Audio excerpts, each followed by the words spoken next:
बार हम लोगों ने 5 जगत जो वर्गीकरण है मतलब 5 किंगडम क्लासिफिकेशन, उसमें जगत प्रोटिस्टा मतलब किंगडम प्रोटिस्टा के बारे में हम लोगों ने पूरा डिटेल से स्टडी की थी। आज हम लोग जगत कवक के बारे में पढ़ेंगे, मतलब किंगडम फंजाई। ठीक है, जो जगत कवक है वो ऐसे जीवधारियों का समूह है, मतलब ऐसे ग्रुप ऑफ ऑर्गेनिजम्स होते हैं जिनमें क्लोरोफिल एब्सेंट होता है। ठीक है, और इनकी स्टडी को माइकोलॉजी कहते हैं। मतलब बायोलॉजी की वो ब्रांच जिसमें हम लोग कवकों का अध्ययन करते हैं उसे माइकोलॉजी कहते हैं। मतलब the branch of biology deals with the study of fungi is known as mycology. ठीक है ना। तो अपने को 11th क्लास में क्या क्वेश्चन आता है? 11th क्लास में क्वेश्चन पूछते हैं जगत कवक के प्रमुख लक्षण लिखिए, right the important characteristics of kingdom fungi. 4 number का प्रश्न आता है। ठीक है, तो इसमें अपने को कम से कम 8 से 10 कैरेक्टर, 8 से 10 लक्षण उनके लिखना है। ठीक है, तो सबसे पहला जो कवकों में लक्षण होता है कि जो कवकों का जो शरीर होता है, द बॉडी ऑफ फंजाई, वो कहलाता कवक जाल। मतलब उसको बोलते हैं अंग्रेजी में माइसीलियम। जो इनका कवक जाल होता है, जो इनका माइसीलियम होता है, वो छोटे छोटे हम लोग कवक तंतु या हाइपी कहते हैं। ठीक है, जो कवक तंतु होते हैं वो भी 2 टाइप के होते हैं। एक तो होते हैं जिनमें सेप्टम होते हैं, मतलब ऐसी स्पेशल टाइप की स्ट्रक्चर होती है जिसको सेप्टम कहते हैं, पट्ट कहते हैं। तो ऐसे कवक तंतु या हाइपी जिसमें सेप्टम होते हैं उनको बोलते हैं सेप्टेट, और जिनमें नहीं होते उनको बोलते हैं एसेप्टेट। मतलब पट्ट युक्त और पट्ट विहीन। ठीक है, फंजाई जो रहती, कवक जो रहती, सेकंड पॉइंट, फंजाई जो रहती है वह एक कोशिकी और बहुकोशिकी दोनों प्रकार की होती है। मतलब it is unicellular as well as multi cellular. मतलब ये एक कोशिकी भी होते हैं और बहुकोशिकी भी होते हैं। ठीक है, इसके अलावा इनके अंदर जो कोशिका भित्ति होती है वो काइटिन की बनी होती है। मतलब the fungal cell wall is made up of chitin. ये बहुत इंपॉर्टेंट 1 वर्ड क्वेश्चन भी है। ये क्वेश्चन ऐसा आता है, मल्टीपल चॉइस क्वेश्चन में भी आता है, 1 वर्ड में भी आता है, फिल इन द ब्लैंक में भी आता है। मतलब अलग से पूछेंगे कि कवकों की कोशिका भित्ति किसकी बनी होती है। The fungal cell wall made up of, तो it is made up of chitin. Chitin की बनी होती है। काइटिन एक पॉलीसेकेराइड होता है। ठीक है, जिसकी ये बनी होती है। जैसे प्लांट में सेलुलोज की बनी होती है, उसी प्रकार से फंजाई की जो सेल वॉल होती है वो काइटिन की बनी होती है।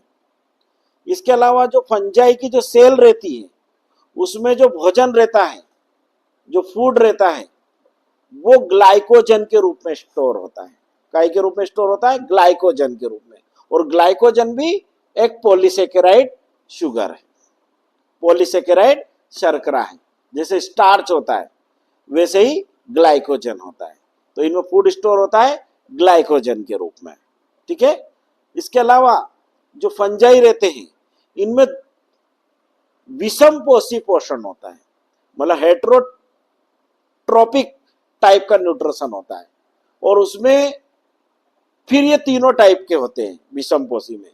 कुछ जो फंजाई होती है जो डिकम्पोजर नेचर की होती है, मतलब अपघटन प्रकृति की होती है, उनमें होता है मृतोपजीवी पोषण, सेप्रोफाइटिक न्यूट्रिशन। कुछ जो फंजाई होती है जो प्लांट और एनिमल्स के अंदर, मतलब जो पौधों में और जंतुओं में रोग उत्पन्न करते हैं, उनको बोलते हैं, उसमें जो पोषण होता है वो होता है परजीवी पोषण, मतलब पैरासिटिक न्यूट्रिशन। और कुछ फंजाई जो रहती है वो एल्गी के साथ मतलब शैवाल के साथ सहजीवी रूप में रहती है, सिम्बायोटिक रूप में रहती है, या किसी प्लांट की जड़ के साथ, रूट के साथ सहजीवी रूप में रहती है। जब ये एल्गी के साथ सिम्बियोटिक एसोसिएशन बनाते हैं, मतलब सहजीवी एसोसिएशन बनाते हैं, संगठन बनाते हैं, तो इसको लाइकेन कहते हैं। और जब ये प्लांट की जड़ों के साथ सहजीवी रूप में पाए जाते हैं तो इसको कवक मूल या माइकोराइजा कहते हैं। तो कवक मूल और माइकोराइजा जो है वो इसके सहजीवी ये सिम्बायोटिक टाइप का पोषण दर्शाते हैं। तो विषम पोषी पोषण होता है, और विषम पोषी में तीनों प्रकार की विधि होती है, मृतोपजीवी भी होती है, परजीवी भी होती है, और सहजीवी भी होती है। मतलब सेप्रोफाइटिक, पैरासाइटिक और सिम्बायोटिक, तीनों टाइप का इनमें न्यूट्रिशन देखने को मिलता है। फिर इसके बाद इनमें होता है रिप्रोडक्शन, मतलब जनन। मतलब फंजाई रिप्रोडक्शन कैसे करते, जनन कैसे करते, तो इनमें रिप्रोडक्शन के लिए दो विधियां हैं। एक होता है अलैंगिक जनन, मतलब असेक्सुअल रिप्रोडक्शन, और एक होता है लैंगिक जनन, मतलब सेक्सुअल रिप्रोडक्शन। अलैंगिक जनन जो होता है इनमें, वो जनरली अलग अलग टाइप के स्पोर्स या बीजाणु निर्माण के द्वारा होता है। जैसे कुछ फंजाई के अंदर एप्लेनोस्पोर बनते हैं, किसी में अलग टाइप के छोटे छोटे स्पोर बनते हैं, कोनिडिया बनते हैं, ठीक है। इनके द्वारा इनमें असेक्सुअल रिप्रोडक्शन या अलैंगिक जनन होता है। और जो लैंगिक जनन होता है, उस लैंगिक जनन के लिए इनमें even though there is no proper sex organ in fungi, मतलब कवकों में कोई विशिष्ट जनन अंग नहीं पाए जाते, परंतु इनमें जब लैंगिक जनन होता है तो इनके जो कवक तंतु होते हैं, जो इनके हाइपी होते हैं माइसिलियम के, उनमें कैरियोगेमी और प्लाज्मोगेमी होता है। मतलब प्लाज्मोगेमी और कैरियोगेमी के द्वारा इनमें सेक्सुअल रिप्रोडक्शन होता है, ठीक है। फंजाई जो रहती है, जो कवक होते हैं, वह हमारे लिए लाभदायक भी है और हानिकारक भी है। मतलब लाभदायक इन द सेंस है कि ये नेचर में अपघटनकर्ता के रूप में कार्य करते हैं, they act as a decomposer. और ये नेचर में भोज्य पदार्थों का, कार्बनिक भोज्य पदार्थों को सरल अकार्बनिक भोज्य पदार्थ में कन्वर्ट करते हैं और उनका अपघटन करते हैं, और नेचर में ये रिसाइकलिंग करते हैं, मतलब नेचर में ये बैलेंस बना के रखते हैं। तो ये एक बहुत इंपॉर्टेंट इनका एक्टिविटी हो गई। इसके अलावा बहुत सारी फंजाई होती है जिससे हमें एंटीबायोटिक्स ऑब्टेन होते हैं, जैसे पेनिसिलिन। पेनिसिलिन एंटीबायोटिक जो है वो पेनिसिलियम नोटेटम एक कवक होती है, उससे ही अलेक्जेंडर फ्लेमिंग ने इसको खोजा था। तो फंजाई से हमें प्रतिजैविक भी प्राप्त होते हैं। बहुत सारी फंजाई ऐसी होती है जिनको हम लोग एज ए फूड यूज करते हैं, मतलब भोजन के रूप में यूज करते हैं, जैसे मशरूम, जिसे हम लोग भोजन के रूप में यूज करते हैं, we use them as a food. इसके अलावा बहुत सारी फंजाई ऐसी होती है जिनका उपयोग साइंटिफिक रिसर्च वर्क में किया जाता है, वैज्ञानिक अनुसंधान कार्यों में किया जाता है। For example Neurospora. न्यूरोस्पोरा एक फंजाई है। इस न्यूरोस्पोरा के ऊपर बहुत सारे जेनेटिक्स के एक्सपेरिमेंट्स साइंटिस्ट लोगों ने किए, ठीक है।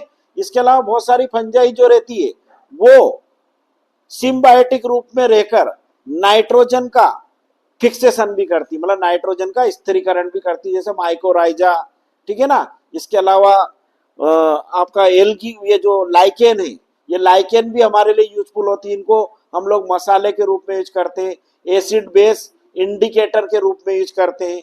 इसके अलावा जो लाइकेन होती है, इनसे बहुत सारे प्रकार के सेंटेड परफ्यूम्स और इसके अलावा अगरबत्तियां, ठीक है ना, इस टाइप के अदर प्रोडक्ट्स भी हमें प्राप्त होते हैं।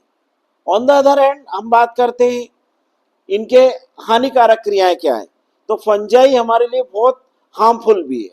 हार्मफुल इन द सेंस है कि ये हमारे जो फूड है, जो प्रिजर्व फूड आइटम होते हैं, जैसे फॉर एग्जांपल्स अचार है, मुरब्बा है, ठीक है ना, ये मतलब फॉर एग्जांपल जैसे पिकल्स है, ठीक है ना, इनको ये डिस्ट्रॉय करते हैं, ठीक है ना। और इसके अलावा हमारे जो हाउस होल्ड फूड आइटम्स होते हैं, जैसे मतलब हम लोग घर पे जैसे मान के चलो वेजिटेबल्स हैं, फ्रूट्स हैं, जेम्स हैं, इनको भी डिस्ट्रॉय करते हैं। तो ये भोज्य पदार्थों का विनाश करते हैं, मतलब डिस्ट्रॉय फूड आइटम्स। इसके अलावा जो फंजाई होती है वो प्लांट्स में और एनिमल्स में, मतलब पादपों में और जंतुओं में अलग अलग प्रकार की बीमारियां करती है। मतलब आपको जानकर आश्चर्य होगा, प्रतिवर्ष भारत में लाखों लाख करोड़ों करोड़ रुपए का नुकसान फंजाई के द्वारा, जो अलग अलग प्रकार की जो क्रॉप प्लांट्स होती, फसली पौधे होते, उनके ऊपर अलग अलग प्रकार के ये रोग उत्पन्न करते, जिससे किसानों को जो उन फसलों को उगाते हैं उनको ये बहुत बड़े व्यापक स्तर पर नुकसान पहुंचाते हैं। मैं एक एग्जाम्पल के रूप में बता रहा हूँ, जैसे अपने भारत में गेहूं का उत्पादन बड़े बड़े राज्यों में किया जाता है। तो गेहूं में एक बीमारी होती है, ब्लैक रस्ट बीमारी, जिसको हम लोग बोलते हैं गेहूं का काला किट रोग, black rust disease of wheat. ये बीमारी जो रहती है एक फंजाई के द्वारा होती है, उस फंजाई का नाम होता है पक्सिनिया, ठीक है ना। उसी प्रकार से जो सुगर केन होता है, गन्ना होता है, उस गन्ने में जो रेड रोड डिजीज होती है वो कोलिटोट्राइकम फल्केटम फंजाई से होती है। इसी प्रकार से मूंगफली जो ग्राउंड नट होती है, उसमें मूंगफली का जो टिक्का रोग होता है, जो tikka disease of groundnut, ये भी फंजाई के द्वारा होता है, सर्कोस्पोरा। तो इस प्रकार से हम लोग कह सकते हैं कि फंजाई हमारे जो क्रॉप प्लांट्स होते हैं, हमारे जो फसली पौधे होते हैं, गेहूं, गन्ना, ग्राउंड नट, मूंगफली, इसके अलावा आलू, है ना, इन पौधों के अंदर ये अलग अलग प्रकार की बीमारियां उत्पन्न करते हैं। इसके अलावा ये मनुष्य के अंदर, ह्यूमन बींग के अंदर भी बहुत सारे प्रकार की बीमारियां करते हैं।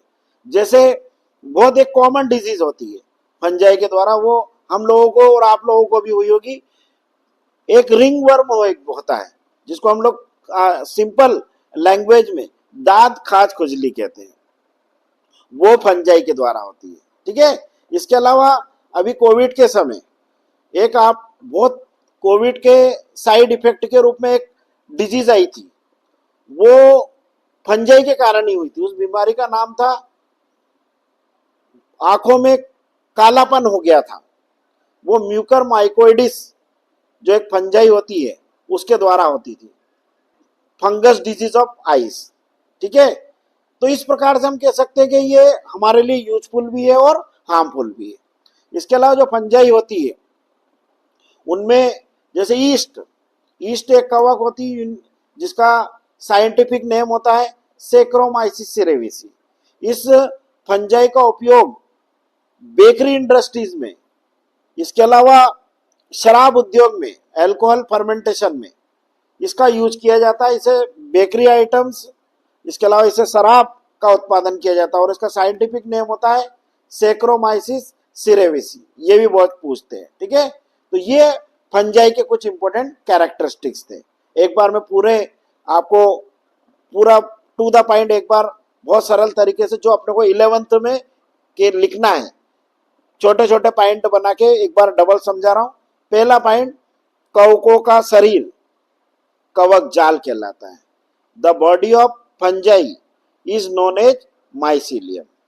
सेकंड पॉइंट, कवक जाल छोटे छोटे कवक तंतुओं से मिलकर बना होता है। The mycelium consist of small hyphae, ठीक है ना।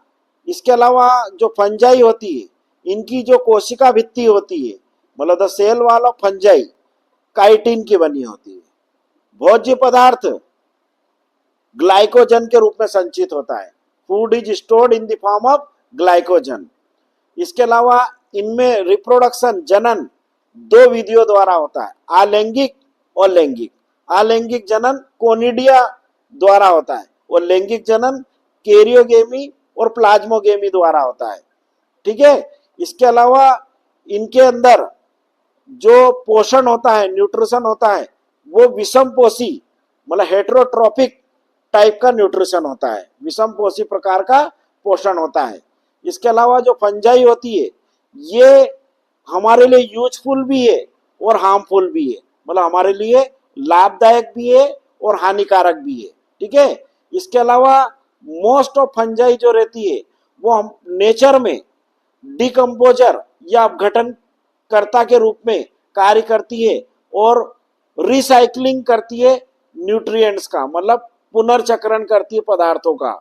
इसके अलावा जो कवक होते हैं, इन कवकों का अध्ययन बायोलॉजी की जिस ब्रांच में हम करते हैं उसको माइकोलॉजी कहते हैं। ठीक है ना, जो जितनी भी कवक अर्थ पे पाई जाती है, पृथ्वी पे पाई जाती है, उन कवकों को 5 बड़े वर्गों में बांटा गया है।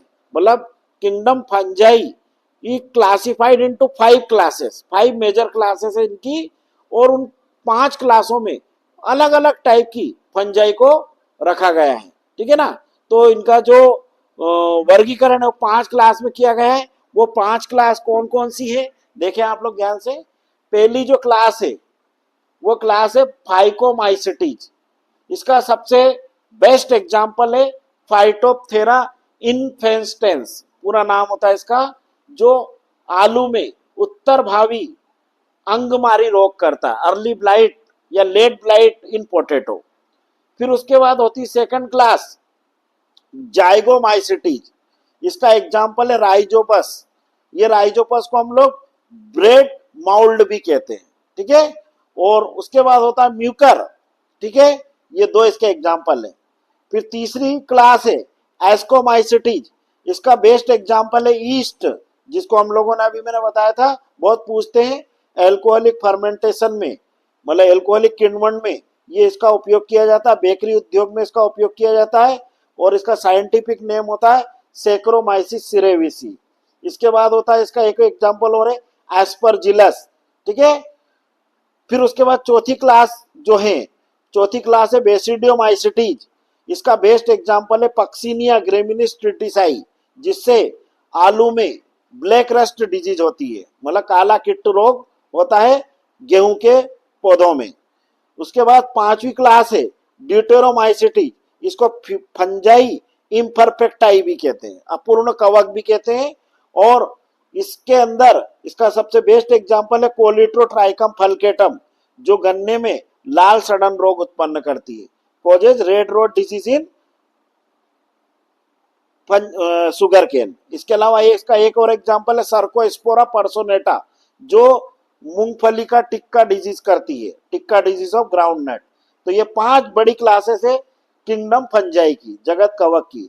फाइकोमाइसिटीज, जाइगोमाइसिटीज, एस्कोमाइसिटीज, बेसिडियोमाइसिटीज और ड्यूटेरोमाइसिटीज।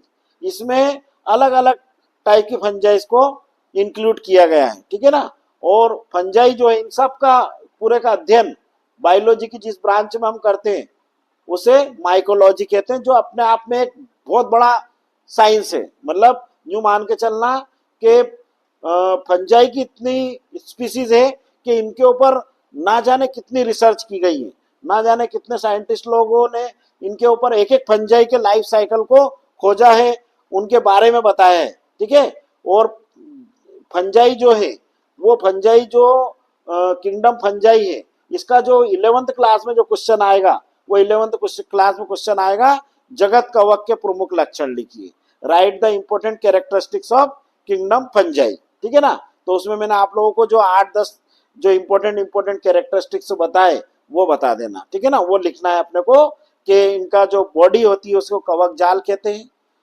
कवक कोशिका भित्ति काइटिन की बनी होती है, भोजन पोषण विषम पोषी होता है, जनन अलैंगिक और लैंगिक विधियों के द्वारा होता है, हमारे लिए लाभदायक भी है हानिकारक भी है। ठीक है ना, इनका अध्ययन माइकोलॉजी कहलाता है। इतना भी अगर आप 11th क्लास में लिख दोगे तो आप लोगों को 4 में से 4 नंबर मिल जाएंगे।